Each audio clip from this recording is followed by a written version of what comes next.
Illuminant le ciel nocturne, l'étoile du berger ou d'origine Vénus est une planète tellurique qui a été longtemps confondue avec une étoile tant elle brillait dans le ciel. Par son éclat, elle est considérée comme la plus belle du système solaire et a donc reçu le nom de Vénus par les Romains qui est pour eux la déesse de l'amour et de la beauté. Mais d'où vient cette beauté et cet éclat? Eh bien, c'est ce que nous allons voir dans cette chronique autour de Vénus.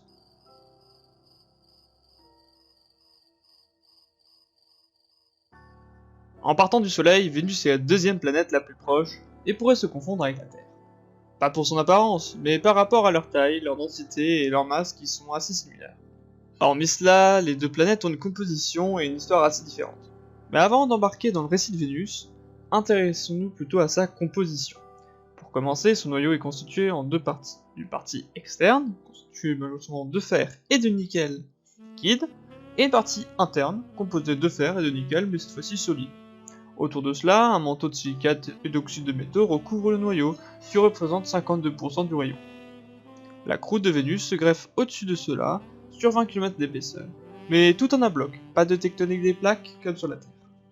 La planète effectue un tour sur elle-même en 243 jours dans le sens des aiguilles d'une montre, ce qui est le seul cas dans tout le système solaire, et effectue une révolution en 225 jours.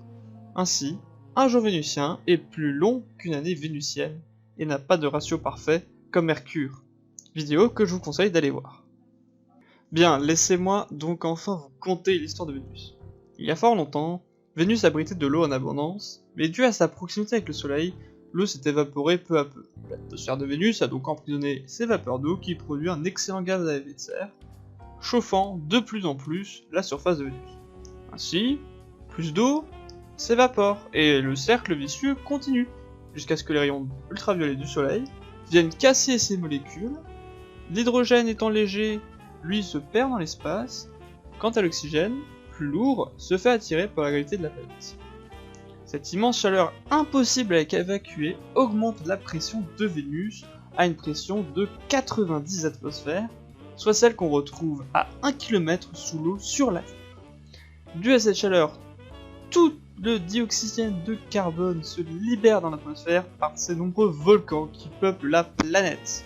L'atmosphère devient donc composée à 96% de dioxyde de carbone, qui joue le rôle de gaz à effet de serre, faisant gravir la température de Vénus au-delà de 460 degrés Celsius. Ce gaz a d'ailleurs cette propriété à hautement réfléchir la lumière, d'où cette luminosité la nuit quand on l'observe. Vénus n'est donc pas une planète où l'homme peut habiter, beaucoup trop hostile pour nous êtres humains, mais elle peut être la planète qui donne de l'espoir à de la vie ailleurs, ou à en savoir plus sur ceux qui peuplent ce qui se trouve juste au-dessus de nos têtes. Objectif de ces chroniques finalement. En attendant la prochaine vidéo, je vous dis à la revoyure autour de Vénus.